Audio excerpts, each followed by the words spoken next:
Hello students, today we are going to start a chapter on mathematics, that is arithmetic progression, right? तो अब तक आपने chemistry का acid base solve कर लिया होगा, आई होप सो। चलिए आज एक स्टार्ट करते हैं नया चैप्टर जो कि अर्थमेटिक प्रोग्रेशन है। This chapter is very amazing chapter and easy chapter, one of the easy chapter in mathematics. ठीक है, इसको थोड़ा ध्यान से पढ़ना।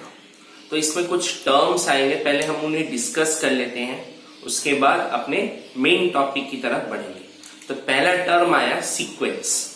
सीक्वेंस होता क्या है? देखो, सीक्वेंस होता है एक ग्रुप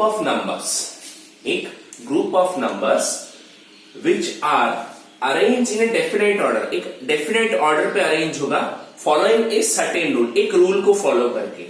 ठीक है, और इनमें जो एक सीक्वेंस में जो डेफिनेट नंबर्स होता है उसको हम बोलते हैं एलिमेंट्स या फिर टर्म्स। क्या बोलते हैं? एलिमेंट्स या फिर टर्म्स। अब देखो जैसे कि ये 2, 4, 6 क्या हो रहा है? फॉलोइंग रूल क्या है ना, जब आप प्रीसीडिंग में +2 ऐड करोगे तो आप सक्सीडिंग पाओगे, राइट? 2 + 2 4, 4 + 2 6 and so on. इसमें देखो पहले वाला क्या था? 1 का क्यूब, फिर 2 का क्यूब, फिर 3 का, मैंने सभी का क्यूब हो रहा है। एक नेचुरल नंबर जो है, जो नेचुरल नंबर है उनका क्यूब्स हो रहा है।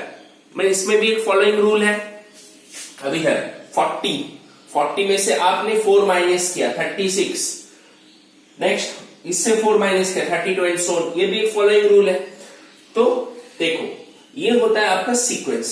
अब देखो कब एक सीक्वेंस सीरीज में कन्वर्ट होगा। अगर यहां पे मैं 2 + 4 + 6 या फिर 2 - 4 - 6, मतलब दो टर्म्स के बीच प्लस और माइनस आ जाए, ठीक है, तो उसको हम बोलेंगे, क्या बोलेंगे? सीरीज बोलेंगे। इसलिए बोला जाता है when the terms in a sequence are connected to each other by positive और नेगेटिव साइन। पॉजिटिव और नेगेटिव साइन, और कुछ मत दे देना, पॉजिटिव और नेगेटिव साइन। ठीक है, द सीक्वेंस बिकम सीरीज। उस समय वो जो सीक्वेंस होगा उसे हम बोलेंगे सीरीज। समझ में आया इतना तक? ठीक है, चलो नेक्स्ट देखते हैं। चलिए अब देखते हैं प्रोग्रेशन क्या है। जब किसी भी टर्म्स को जो कि सीरीज में होगा, when the terms of A series return in definite order following a certain rule, एक रूल को फॉलो कर रहा हो, ठीक है, उस समय हम क्या मिलेगा हमको? प्रोग्रेशन। फॉर एग्जाम्पल देखो 5 + 15 + 45 प्लस आई थिंक 135, ठीक है, प्लस सो ऑन एस। इसमें देखो क्या हुआ है, 5 था, प्लस है मतलब ये सीरीज में है। अब एक डेफिनेट ऑर्डर को भी फॉलो कर रहा है। कैसे? 5 × 3 15, 15 × 3 45, 45 × 3 135 and so on.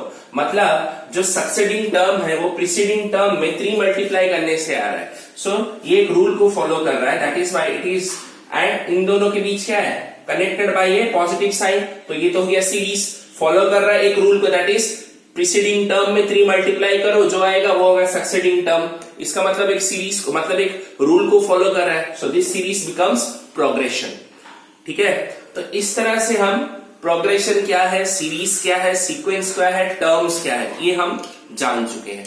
Now let's start the terms associate, और हमको जो चाहिए अर्थमेटिक प्रोग्रेशन में। ठीक है, तो पहले देखते हैं ना। अब बात करते हैं अपने एपी के बारे में, दैट इज अर्थमेटिक प्रोग्रेशन। देखो एक सीक्वेंस दिया गया है मान लो, या फिर एक प्रोग्रेशन में देखो कुछ दिया हुआ है, जैसे कि 2 4 6 8 सो ऑन। मैं इसको कब बोल सकता हूं कि ये जो सीक्वेंस है मेरा, ये एपी में है। एपी मतलब arithmetic progression, we can called as AP. Okay, तो एपी में कब है जान सकते हैं? If the difference between two consecutive term, that is succeeding term minus preceding term will be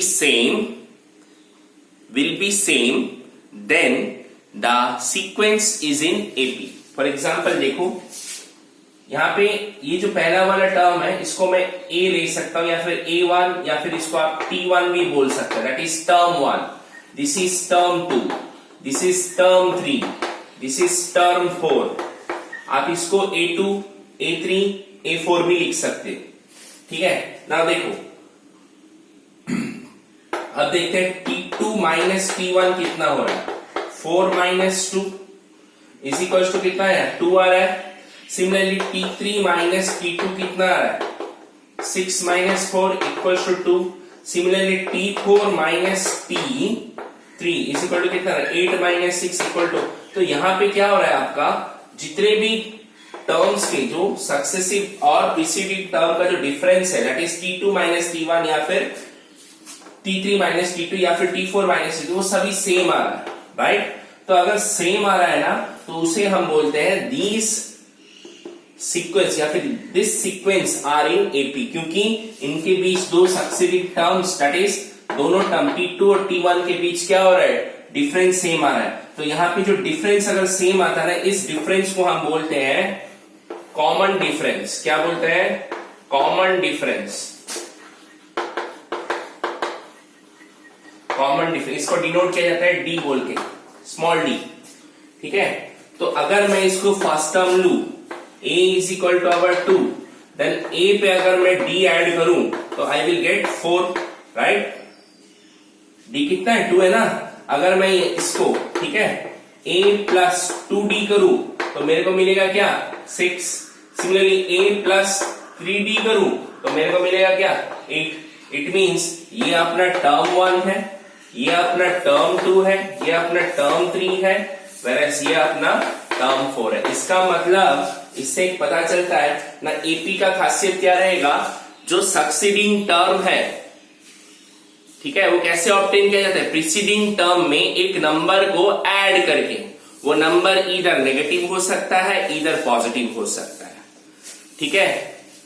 if a certain number is added, whether the number is negative और positive, then the preceding to the preceding, अगर एक number में हमने common difference को add किया, उसके बाद क्या आया, जो सक्सीडिंग नंबर आ रहा है, ठीक है, फिर सक्सीडिंग नंबर में दूसरा वही कॉमन डिफरेंस ऐड करने, उसका और नंबर आ रहा है, तो उसको हम बोलते हैं, उस तरह के सीक्वेंस का क्या बोलते हैं, आर इन एपी.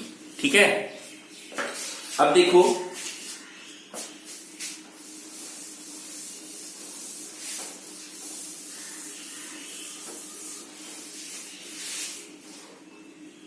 अब देखो, जैसे कि एक एग्जांपल यहां पे 4, 8, 64,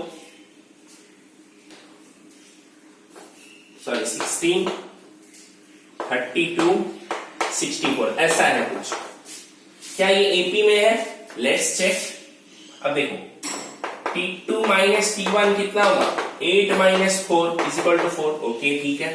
फिर T3 minus T2 is equal to कितना होगा, 16 minus 8 which is equal to 8. यहाँ पे क्या देखो, सिंस अगर ये एपी में होता, इन दोनों का डिफरेंस, फिर इन दोनों का डिफरेंस, फिर इन दोनों का डिफरेंस, फिर इन दोनों का डिफरेंस, ठीक है, ये क्या आने चाहिए थे, सेम आने चाहिए थे. लेकिन यहाँ पे क्या है, since T2 minus T1 is not equal to T3 minus T2, so the given sequence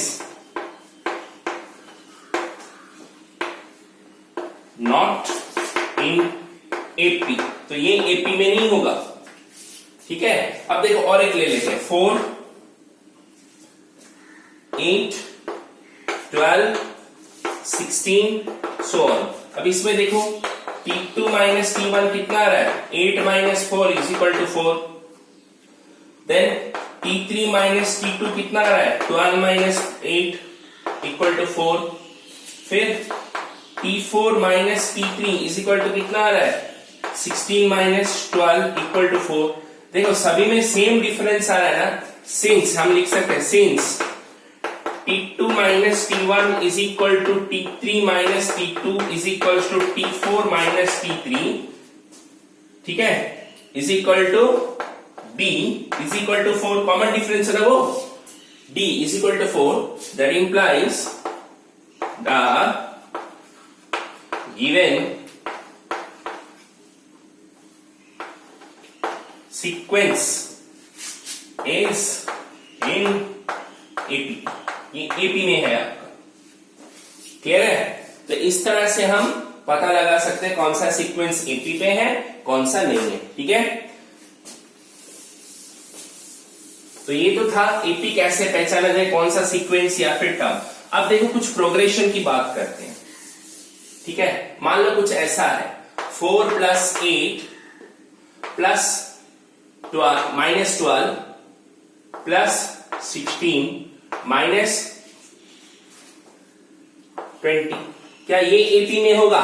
तो देखो यहां पे फर्स्ट टर्म जो आपका है T1 = 4 है, जो T2 है आपका वो 8 है, जो T3 है -12 है, T4 है जो वो 16 है, T5 जो है वो -20 है। तो चलिए AP में है कि नहीं देख लेते हैं। तो देखो T2 - T1 कितना आ रहा है, 8 - 4 = 4। फिर T3 - T2 कितना आ रहा है, -12 - 8 = कितना होगा, -20। इसी में पता चल गया कि दोनों के बीच कॉमन डिफरेंस सेम नहीं है, तो ये वाला नॉट इन AP है ना। साइन जैसा है वैसा ही रखना, साइन बीच में सर ने बोला था ये टर्म है तो ये नहीं, साइन के साथ आपको टर्म लेना है, बीच में अगर माइनस आ गया तो उस माइनस के साथ ही उस टर्म को लेना है, क्लियर है। चलिए ये तो था अपने पास कुछ AP के फंडिंग। अब देखते हैं कुछ जैसे कि जनरल टर्म ऑफ AP, ठीक है। एक जनरल टर्म ऑफ AP कैसे है। अच्छा और एक चीज बता देता हूं, मान लो आपको कुछ AP निकालना, ठीक है। अब देखो चीज बड़ा अच्छे से समझना, देखो आप क्या करते हो, अगर कोई सीक्वेंस मान लो A1 T1 है, T2 है, T3 है, उसके बाद T4 है, ऐसे सो ऑन चल रहा है, ठीक है। इनके बीच क्या है, दीज आर इन AP बोल रखा है, इसका मतलब if T1 T2 T3 T4 are in AP, अगर ये AP में है तो देखो इसका मतलब कॉमन डिफरेंस इक्वल क्या होगा, T2 - T1, या फिर ऐसे भी बोल सकता हूं common difference equal to T3 - T2। तो इसका मतलब दोनों डिफरेंस तो सेम होगा, दैट इंप्लाइज मैं क्या लिख सकता हूं, T2 - T1 equal to T3 - T2 लिख सकता हूं ना। अब इस T2 को इधर ले आओ, T2 + T2 equal to T3 + T1, तो that implies 2T2 equal to T3 + T1 होगा कि नहीं।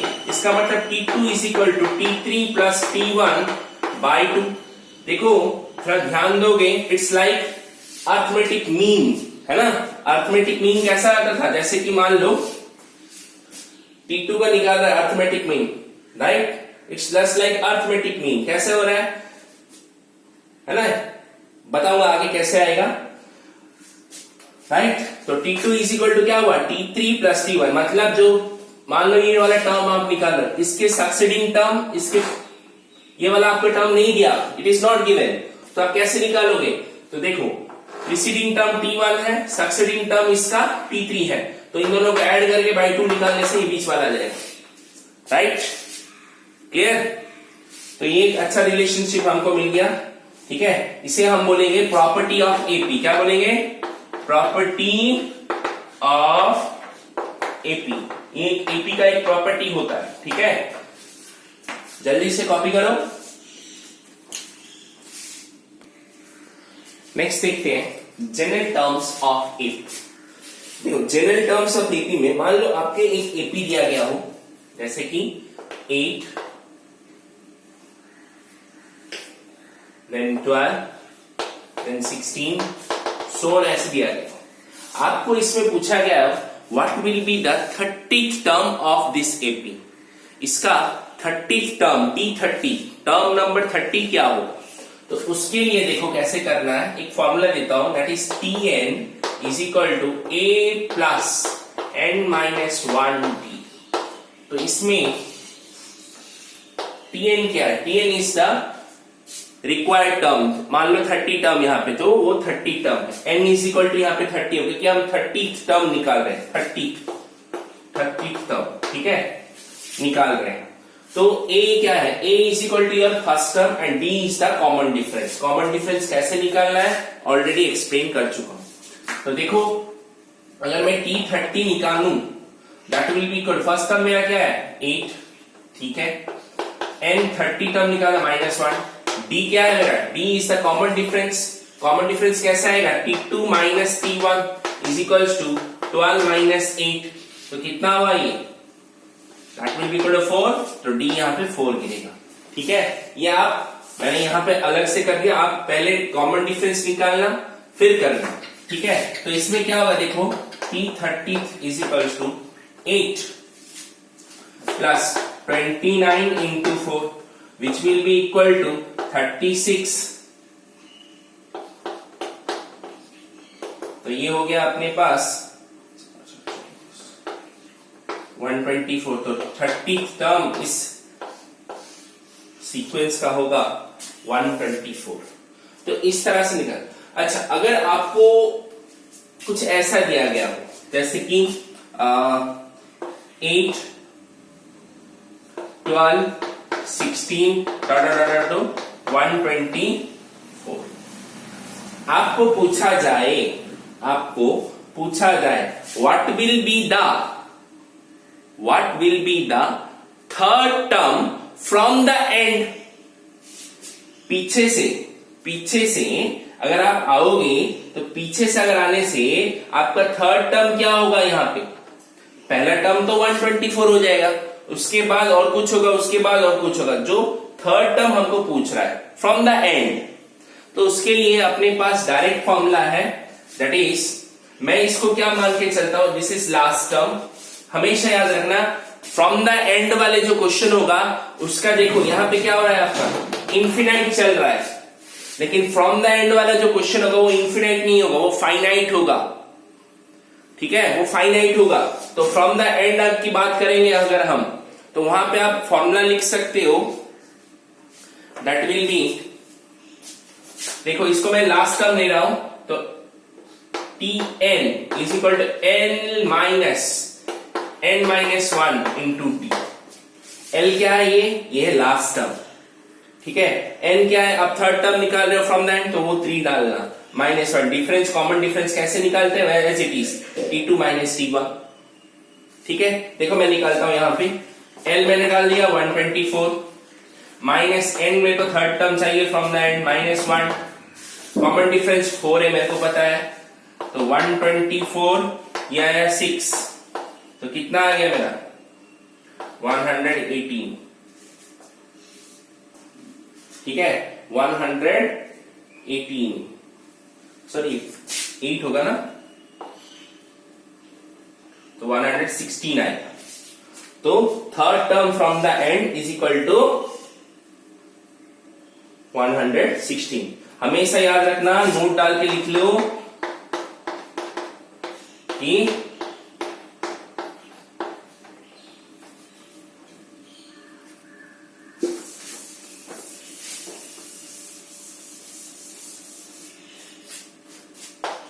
for finding the given term from the end, the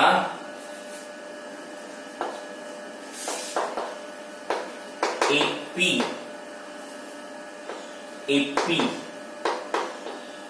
or sequence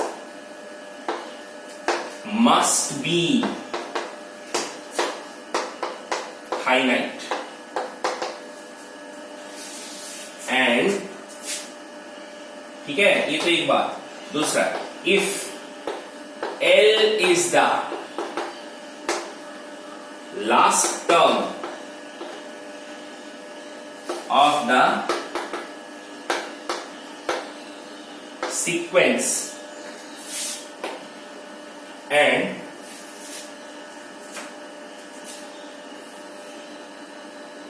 then, या फिर ऐसे लिखो, then given number of term from the end can be obtained using the formula Tn is equal to L minus n minus 1 into D, where Tn क्या होगा, Tn क्या होगा,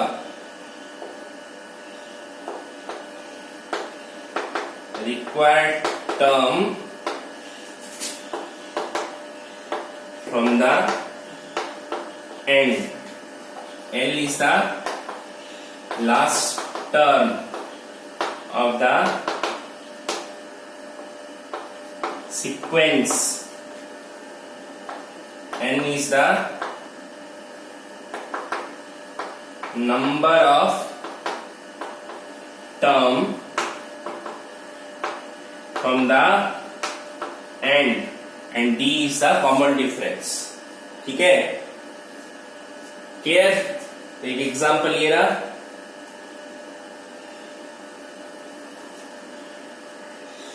ठीक है ना? चलो और कुछ अच्छे अच्छे क्वेश्चंस करते हैं।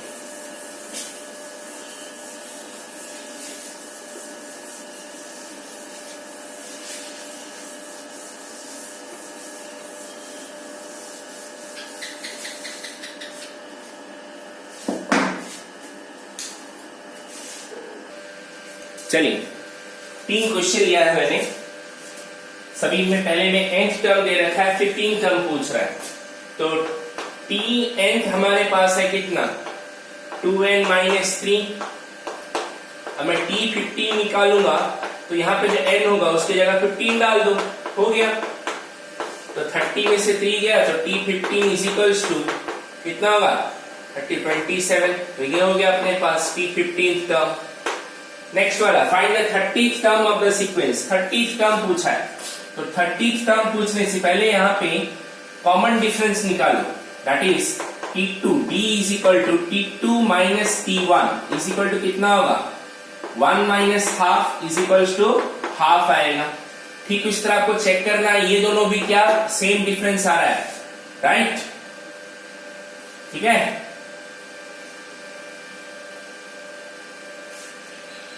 तो इन दोनों के बीच भी देखो वही हाफ आएगा। मैं आगे नहीं करता, वो आप कर सकते। फिर हमको क्या पूछा है, 30th टर्म पूछा है, तो T30 is equals to first term क्या है, A plus n minus 1D। ठीक है, तो मैं क्या कर रहा हूं यहाँ पे T30 लिख रहा हूं, A की जगह मैं डाल रहा हूं 1/2 प्लस n अपने को 30 चाहिए माइनस 1, D कितना इंटू हाफ। तो ये हो गया T30 is equal to half plus 29/2, that will be equal to 30/2 which will be equal to 15। तो 30th टर्म हो गया अपने पास 15। अब इसमें देखो फाइंड द 50th टर्म। पहले D निकालते हैं, T2 minus T1 that will be equal to n plus 1 by n minus 1 by n। तो ये आ जाएगा अपने पास 1 आएगा, ठीक है, 1 आ जाएगा। क्यों आ रहा है, डिनोमिनेटर सेम है, तो प्लस 1 से माइनस 1 कट गया, बचा सिर्फ n by n is equal to 1। इधर भी 1 ही आएगा जब इसको करोगे, तो D मिल गया अपने को। फिर T50 इज इक्वल टू क्या होगा, A plus n minus 1D। ठीक है, तो T50 को ऐसे ही रखो, A फर्स्ट टर्म क्या है अपना 1 by n plus 50 minus 1, D अपना है 1, है ना। तो अब देखो क्या आएगा, T50 is equals to 1/n plus 49। तो ये हो जाएगा T15 is equals to 49n plus 1/n। This is the final answer. ठीक है, तो इस तरह से आप कर सकते हो। दूसरे क्वेश्चन की तरफ बढ़ेंगे, पहले इनको लिख लो। चलिए, is 402 a term of A sequence? देखते हैं पहले ये सीक्वेंस AP में है कि नहीं, पहले चेक करो। देखो T2 minus T1 is equal to 13 minus 8 equal to 5। तो ये हो गया अपने पास T3 minus T2 is equal to 18 minus 13 equal to 5। ये भी 5 ही आएगा, तो यहां पे लिख देना therefore since T2 minus T1 equal to T3 minus T2 equal to T4 minus T3 equal to D equal to 5. Therefore, the given sequence are in AP. चलो AP में आ गया। अब देखो, अपने को इस 402 दिया है, ये जो 402 है क्या इस सीक्वेंस में फिट होगा? लेट, मैं क्या ले रहा हूं, let Tn is equal to 402।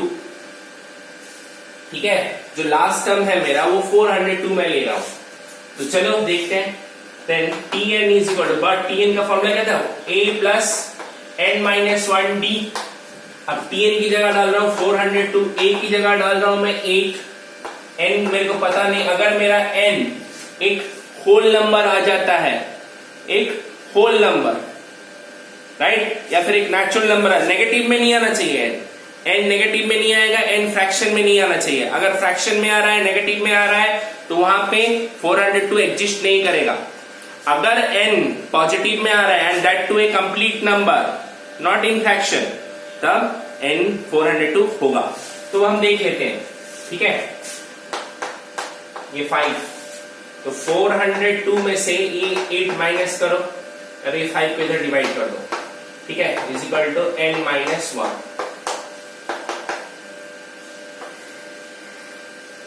तो ये हो गया अपने पास 400 में से 8 गया,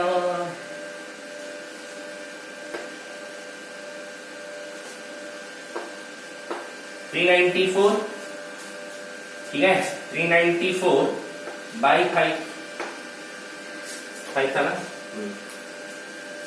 ठीक है, अब ये n प्लस 1 इधर लिया इक्वल टू n, तो ये 399 बाई 5। देखो ये फ्रैक्शन में आ रहा है, 5 से तो नहीं जा रहा।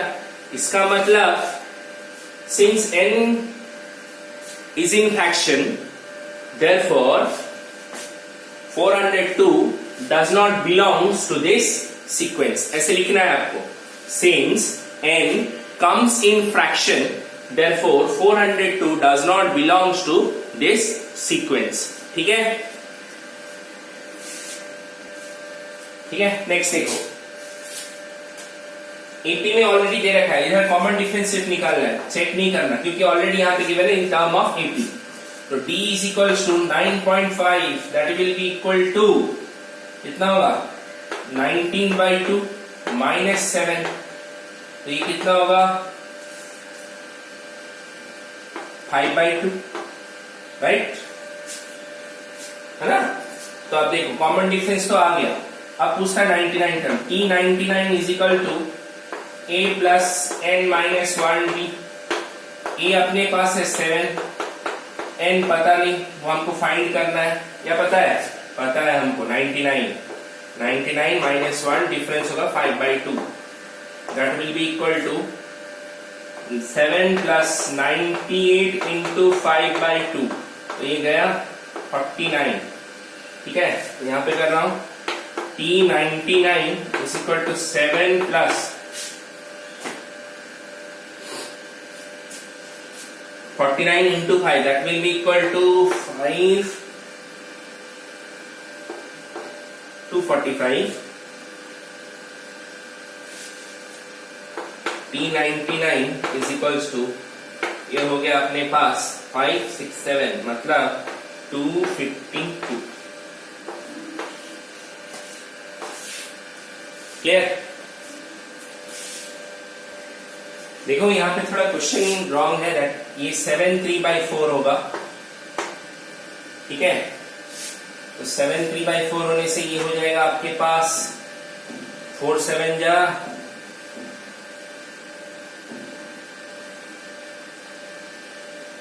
28 प्लस 3 31/4। तो 31/4 हुआ, इसका मतलब ये हो गया आपके पास 38 7/4, राइट?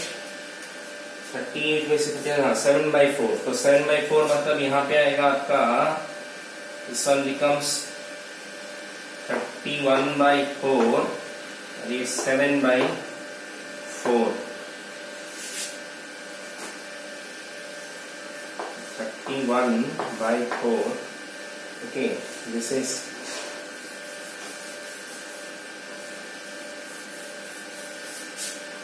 ठीक है। अब यहां से प्रोसीड करो। 31/4 प्लस 98 इंटू 7/4 कर दो, काटना नहीं है, 4 डिनोमिनेटर में। अब यहां से आप निकाल सकते हो कितना हो रहा है, कितना हुआ? 98 इंटू 74 करने से 7 8 56 का 5 7 9 63 प्लस 5 इज इक्वल टू 68। तो 686 plus 31 which will be equal to 7 8 9 10 11 का 1 717/4। यहाँ पे क्योंकि मिक्स फ्रैक्शन में आपका सीरीज दिया हुआ है, सीक्वेंस दिया हुआ है, तो इसको भी मिक्स फ्रैक्शन में ही करना है। तो 717 को 717 को अगर डिवाइड करें 4 से, कितना आया ये? 4 1 जा 4 21 आया, तो 4 5 जा 21, ये 7 4 जा 16, राइट? रिमाइंडर 1 आया, तो ये हो गया अपने पास T99 इज इक्वल्स टू 154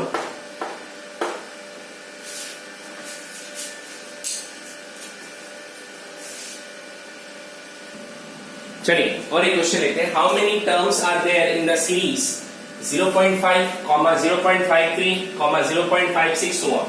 तो पहले चेक कर लेते हैं ये एपी में है कि नहीं, ठीक है?